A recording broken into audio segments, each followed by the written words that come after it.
Hi, this is Chris Young. Welcome to episode 24 of Contemplating Life. Over the past several weeks, we've covered some of the darker moments of my junior high and high school years, struggling with the loss of friends and wrestling with my own mortality. This week, we want to take a detour to a lighter topic. This episode won't be as dramatic or poignant as some have been, but we need a break. I want to talk about other childhood memories away from school. I want to talk about all the fun summer things I did and take a nostalgic look at my favorite childhood toys and hobbies. No drama this week, just fun. And there is a point to make at the end, so stick with me and feel free to leave your handkerchief behind for a change. When I was young, I didn't seem to lack for any friends. Lots of neighborhood kids would come by to play with me because I had a great collection of really cool toys. Until I was 8 years old, I was the only child.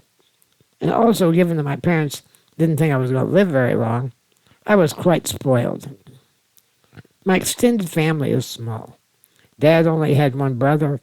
Mom had only one sister. I had only 4 cousins, 2 on each side. And all of them were younger than me. That meant that my grandparents could afford to spoil all of us as well. I still had to count on friends to come visit me. I never went to play at their house, except for an occasional Monopoly game with Mike Tillery next door. However, Mike would cheat me. I could only reach about halfway across the game board, so sometimes I'd land on chance, and he'd have to read the card for me. Way too often, it said, "Go to Boardwalk," and I'd land on his hotel. Or his cards would too often say, "Advance to go, collect $200. He would then stuff the card back in the deck before I could get a chance to look at it. I finally had to insist he showed me the card. Decades later, Mike is now my dentist. I just saw him for a dental visit this week, and we reminisced about those days. He conveniently forgot how he used to cheat on me, so I had to remind him in front of his staff. Mike played varsity basketball at Northwest High School while I was there, and although he wasn't a starter, he got plenty of game time. When Northwest was in the state basketball tourney, I agreed to record the radio broadcast of the games that he played in. When we won the sectional round, they cut down the basketball nets, and he gave me a piece of the net as a souvenir. I still have it pressed in my high school yearbook. Unfortunately, we were defeated in the first round of the regionals. As I mentioned in previous episodes, my school gave me the use of a motorized wheelchair when I was 10 years old in the 5th grade. Unfortunately, for the first year or two, they didn't have a lift-equipped bus that would run my neighborhood, so I had to leave the power chair at the school. The bus driver would lift me out of my manual wheelchair in the morning and then onto the bus. When I arrived at school, he would lift me into the power chair, which was stored there overnight. We would then reverse the process at the end of the day. I was able to take the wheelchair home over the summer or spring break, Christmas vacation, but throughout the school year, when I was home, I was stuck in a manual wheelchair that I couldn't push. Occasionally, Mom would be at school on a Friday afternoon doing some sort of volunteer work, and I would persuade her to take me home in our van that had a ramp. Of course, then she would have to drive me back to school in the power chair Monday morning, but at least I got to use the chair over the weekend. On a couple of occasions, I got sick on a Friday, and they had to call my mom to come pick me up. They accused me of faking it when it happened the second time. I don't really think I was consciously faking illness, but I have to admit, it might have been my body just reacting to my desire to take the chair home. I think in the case of mind over body, I really did get sick, but it was just psychosomatic. When they finally got a wheelchair bus for the West Side students, sometime around 7th grade, Having that power chair at home all the time gave me phenomenal freedom. I'd use the chair to roam around the neighborhood, hang out with my friends. We would even play tag. My friends would get on their bicycles, and we'd get in a small area, like a one-car garage. They were fast, but I was maneuverable in the tight confines of the garage. We had a blast. My friends were quite accommodating to my needs. When a group of them built a non-powered go-kart to push each other around in, they asked my mom for permission to lift me out of my wheelchair and into the cart. They lined the seat with a bunch of pillows. I have a photo of me in that go-kart you can see on the YouTube version of the podcast or on the website. When I was a teenager, some of the guys built a clubhouse out of scrap wood in Mike Goodlet's backyard. It was about an 8-foot by 8-foot shack, and they made sure that the roof was just tall enough for me to get inside because I couldn't duck, and they made the doorway wide enough for my wheelchair. I had lots of great toys growing up. In preparing for this episode, I did a lot of research about my favorite toys.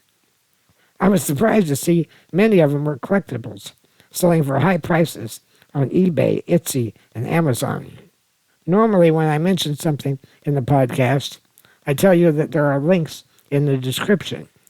But there are so many different items this time, it's just too much. Instead, this time, I direct you to the Contemplating Life website, where I usually post a transcript of the podcast. That transcript this time includes links and photos. And you can also see photos of these toys in the YouTube version of the podcast. Some of the toys I had, you probably couldn't sell today because they'd be considered too dangerous. 3 of them had an electric hot plate that indeed was very dangerous. One of them was called the Mattel Vacuform. You would heat up a small 3x3-inch sheet of plastic over the hot plate until it was soft. Then you would flop it over onto a mold and pump a handle to suck out all the air and shape the plastic around the mold. Today, if I want to make something out of plastic, I use a 3D printer. I guess the Vacuform was sort of like a 2D printer.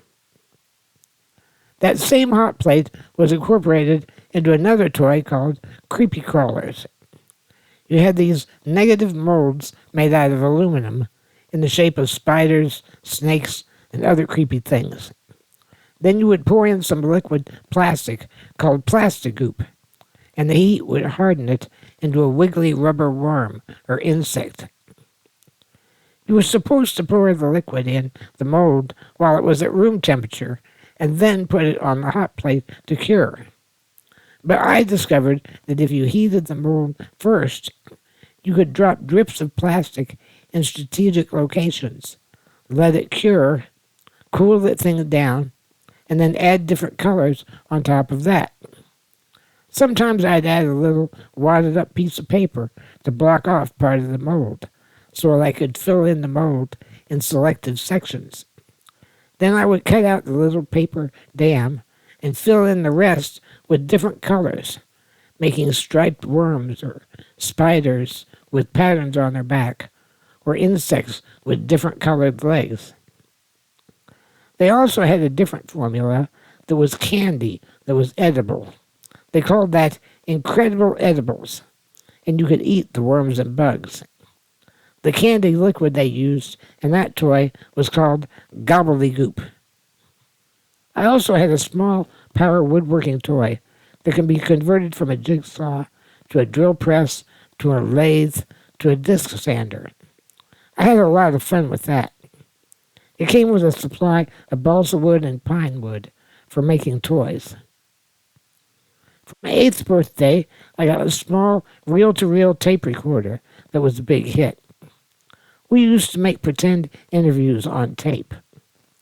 I also used to take that tape recorder with me to the drive-in movies to bootleg the music. I had recordings of all the music from Mary Poppins and the Beatles films A Hard Day's Night and Help. Of course, the little window speaker at the drive-in movie had terrible sound, and my cheap tape recorder did an awful job of recording. But hey, it was free music. These days, people take their video cameras or their phones into the theater to bootleg the video of the movie. I was bootlegging audio way back in the early 60s. A criminal ahead of his time. I later replaced that reel-to-reel recorder with a cassette recorder that included a built-in AM/FM radio. It wasn't yet the era of the big boom boxes. This one only had about a 3-inch speaker, and it wasn't stereo. The quality wasn't bad, all things considered. In addition to buying pre-recorded cassettes, you could record music off the FM radio with reasonably good quality. My dad had to attach a lever to the knob that changed functions between rewind, play, stop, and fast forward. I also had a weight that I would hoist up on to the record button because it was too hard for me to push it and turn the lever simultaneously. I would wait for my favorite song to come on the radio, and then I would hit record. Sometimes I'd just sit there and hit record every time the DJ got ready to play a song. Then if it was a song I didn't want or I already had, I would just stop, go back, and erase it. By the time I was in high school, I had a box of over a dozen mixtapes, and that made me very popular. The Kinley family, a few houses down the street, had a basketball goal that my friends would play at. I would record myself as a radio announcer calling the game. We'd then play it back and have a good laugh. Growing up, I had a lot of the really popular toys of the day. I had the 12-inch tall posable G.I. Joe, complete with a pup tent. I collected 6-inch action figures called Astronaut Major Matt Mason. I had his space station, which was basically a 3-story dollhouse for action figures. I also had his battery-powered moon crawler and the moon suit accessories. I had a remote-controlled blimp full of helium called Helios 21 that you could fly around the house. It wasn't radio-controlled. It was connected to your controller by a very thin wire. It came with an extra space capsule, which was just a free-floating mylar balloon in the shape of a capsule. One day, the air currents in the house floated that capsule into my parents' bedroom. My dad woke up in the morning and saw this thing hovering over his head and nearly freaked out. Another favorite toy was called Johnny Astro. It was this battery-powered fan built into a gadget that looked like a radar dish. You had a spaceship, which was just an ordinary toy balloon. You blow it up with ordinary air, not helium. The fan would blow the balloon off the ground and make it hover in midair. It had a joystick so you could aim the thing in different directions, and a throttle control that would adjust the altitude. I'd practice making precision landings on a target. When I was about 12 or 13, we visited our family friends, the Byram family. Their son Jimmy was my age. I think he had a paper route, and he used the money to buy this massive HO-scale slot car racetrack with 4 lanes. When I was about 6 or 7, I had a toy train. I had a very small 2-lane oval slot car track, but neither of those were as cool as this big 4-lane road course with winding turns, bridges, and crossovers, and crisscrosses like Jimmy had. I had to have one. I got a pretty good starter set as a birthday present, and then I used other allowance money or gifts from my grandma to expand it. My dad had a home-built ping-pong table in our garage, and we set up a massive track on that table. Decades later, when I go in the garage and smell those familiar smells of oil and grease and paint, I have flashbacks to our days racing the slot cars. While researching this podcast, I discovered the brand of slot cars I was using. It was the Aurora Thunderjet series with pancake motors. One particular Camaro slot car that I had is now selling for $70. Other toys I researched are selling for hundreds of dollars, and I threw them all away when I was a kid. I really enjoyed building model cars and airplanes. My Uncle John would frequently buy me really complicated, large 1/12 scale model cars. They had working suspension, steering, and a small electric motor inside the plastic motor. Unfortunately, the electric motor was too weak to push the car. All you could do is pick up the car and watch the rear wheels spin. I did some research and I actually found those models that I built. They were futuristic prototype sports cars from something called the Lindbergh line. It was model SC100 and SC101. An original SC101 unassembled kit is selling for $299 on eBay. If I still had use of my hands, I might have been tempted to buy it and build it again just for old time's sake. I also built lots of standard 1/24th scale cars. My favorite model car was of my favorite muscle car, the 1969 Pontiac GTO Judge.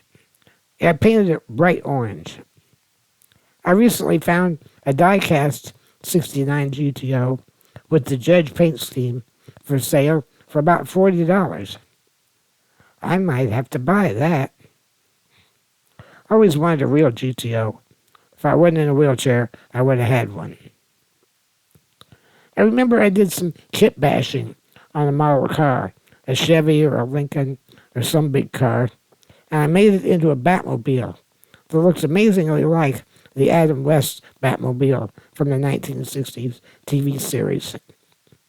I used my vacuum form to make the windshield, using a model airplane cockpit as a mold. I used the cap off a bottle of nose spray to vacuum form a red light on top of the car. I painted the car black and I applied orange pinstripe tape. Later, somebody bought me an official Batmobile model, but I didn't like it nearly as well as my custom kit bash version. Revell Models was famous for making transparent models. They had a model called the Visible Man and the Visible Woman that had all of your organs, a plastic skeleton, all encased in a clear plastic skin. You would assemble the organs, paint them, and assemble the body. Those are still available as collectibles. I also built their transparent V8 engine, which taught me how a V8 engine works. The Visible Woman anatomy model had a special optional feature called the Miracle of Creation. It was a separate set of pieces you could install to make a woman about 8 months pregnant. While all the other pieces in the kit were stored in clear plastic bags ready to be assembled and painted, this optional set of parts was sort of stashed away in an obscure brown cardboard box. I asked my mom why the parts were in a separate, somewhat secret box. She explained that some parents might want to remove those parts from the kit if they didn't want to have to answer questions about where babies came from. Even back then, I thought that was ridiculous. I mean, for the first 8 years of my life, my mom was almost constantly pregnant. I knew an awful lot about pregnancy at a very early age. But we'll talk more about that in a different episode. I like building and painting superhero models of Superman and Batman, and I found those models online. Also, the Universal movie monsters, such as Frankenstein, Wolfman, and the Mummy.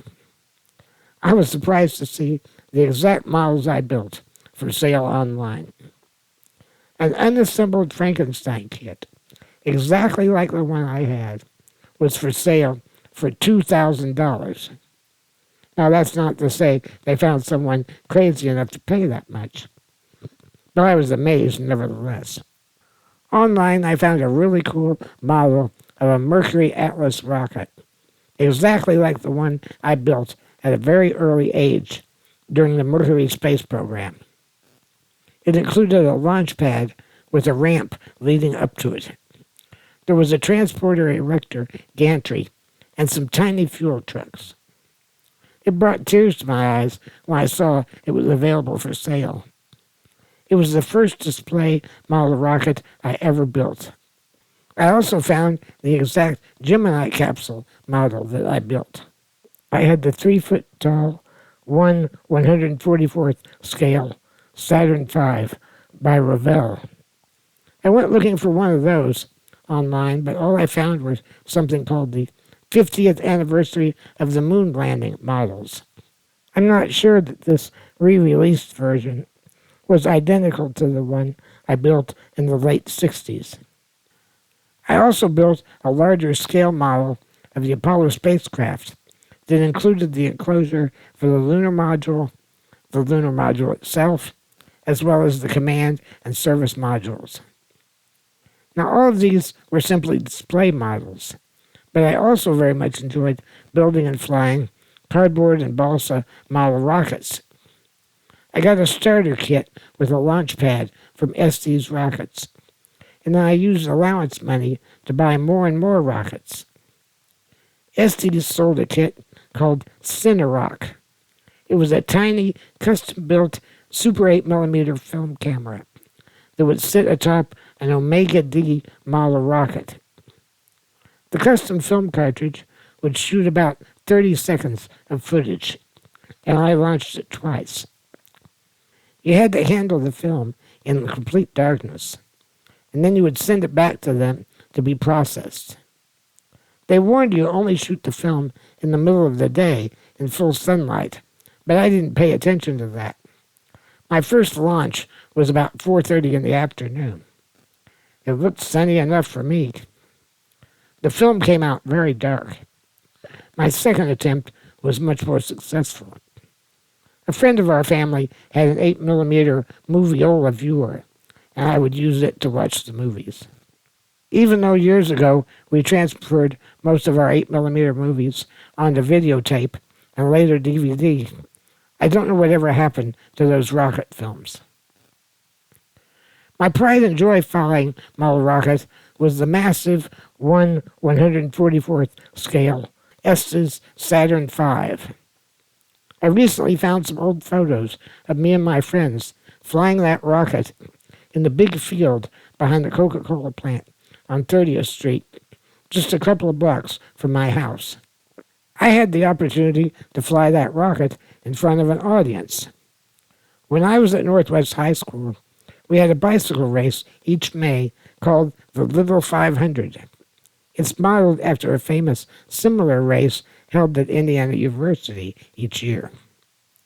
My science teacher, Mr. Stan Irwin, was the faculty member in charge of the event.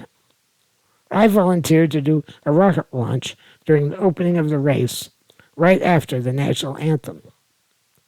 I damaged my Saturn V on previous launches, so I wrote to Estes and asked for custom replacement parts. They didn't normally sell those parts. They weren't in the catalog. I explained I needed to do a rebuild for a demonstration launch at my school. I included a check for what I thought was a reasonable price for the parts. About a week later, they sent me the parts I requested and a voucher for a couple of dollars refund because I had overpaid. With the help of friends, I repaired and rebuilt the model. A few days before the event, we went out to the football field and I did a demonstration launch for Mr. Irwin. He approved, and then a few days later, I launched this huge model rocket in front of about 1,000 people. I really wish we had video cameras in those days. I don't know why I don't have still photos from that event. All I found was us flying the rocket out in the Coke field. Estes rockets had a space shuttle design contest. And this was a few years before the real shuttle was designed. At the time, we didn't know what the real space shuttle was going to look like. I entered the contest with a design that I made, and I helped my friend Mark Heron prepare his submission. Mark earned an honorable mention in the 6th grade and under category. I was in the 7th grade and up. I think I was 8th or 9th grade, and I didn't win anything. Mark had a kind of muscular dystrophy. It wasn't SMA, and it wasn't the common Duchenne muscular dystrophy. He had a name for it, but I don't recall what it was. He lived right around the corner from me, less than a block away. We were pretty good friends. We went to the same school, rode the same bus for many years. I'll probably talk about him more in another episode. When I was in my teens, there were older teens and young adults in my neighborhood who could afford to build and fly radio-controlled model airplanes. I really wanted to fly an RC aircraft, but they were just too expensive. The newly released 6-channel digital proportional transmitters and receivers would run about $600, plus the price of the plane. And that was even more money back in the early 70s than it is today. I did try flying a control line airplane that had a small 2-cycle 0.49-inch displacement motor. You held the handle in your hand, and it connected to the plane with 2 pieces of thin string. As you tilt the handle up and down, it made the elevator of the plane go up and down. You had to spin around in circles. I would drive my wheelchair with my right hand and fly the plane with my left hand. It was hard to spin around in my wheelchair fast enough. Sometimes the plane would go faster than I could turn. It'd start flying around behind me. At one point, when the plane was behind me, where I couldn't see, I gave it full up elevator, hoping it wouldn't crash. They tell me I did a loop before crashing, but I couldn't see it. Everything happened behind my head. Many years later, when I was an adult, and after my dad retired, he started flying RC aircraft. He built one for me to try to fly, but we couldn't get the joystick control adapted in such a way I could do much with it. In those days, I could move my head around a little bit, but not very well, so it would have been hard for me to track the airplane unless I flew it way out in front of me. I think this was the only bit of assistive technology that Dad and I ever failed to successfully solve. And even though I never did fly, I really enjoyed watching Dad build and fly his airplanes. One of our favorite planes was a beautiful yellow Piper Cub. After flying it a few times, he adapted it by attaching pontoons. Then we took it down to Cordray Lake, where we used to have a cabin, and he would fly it off of the lake. My dream of flying a radio-controlled aircraft had to wait until just a few years ago, in my 60s, when my friend Bill Benko created some assistive technology. It allowed me to fly a quadcopter drone using my wheelchair joystick. I didn't have to worry about my head not moving, because you can fly it using VR goggles. There's a video link in the description. Well, at this point, I think I might have lost some of my audience. Except for my dentist cheating me at Monopoly, there really weren't many funny anecdotes. There were no poignant, tear-jerking moments, no deep philosophical discussions about theology. This has just been a nostalgic look back at all the toys I loved before. But that's the point. Even though I didn't play ball, couldn't ride a bike, I didn't have a sleepover at a friend's house or have any friends sleep over here because I had to wear diapers at night. In most other respects, I did the same kind of things that other kids did. I played with the same popular toys. I hung out in a clubhouse in the backyard of a friend. I played board games, played with action figures. I built model cars and planes and rockets. Oh, I forgot to mention, I also flew a lot of kites, many of which naturally ended up in trees or on roofs. I didn't let my disability get in my way of having a very fun childhood, and I had plenty of friends to play with. One of my mom's favorite sayings was, "The only difference between men and boys is the size of their toys. Little boys, little toys. Big boys, big toys." She was very much right. If you find this podcast educational, entertaining, enlightening, or even inspiring, consider sponsoring me on Patreon for just $5 per month.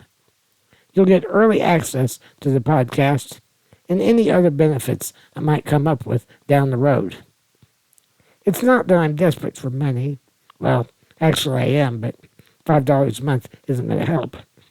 But anyway, a little extra income sure could help. And by the way, I'm now at break-even point on Patreon. I take an online writing class, and I've got enough Patreon supporters to offset the cost of that class. So I'm actually making money off of writing.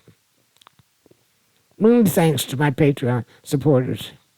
Your support means more to me than I can possibly express. It's not just the money. It's that you care enough about what I'm doing that you want to support me. That really means a lot.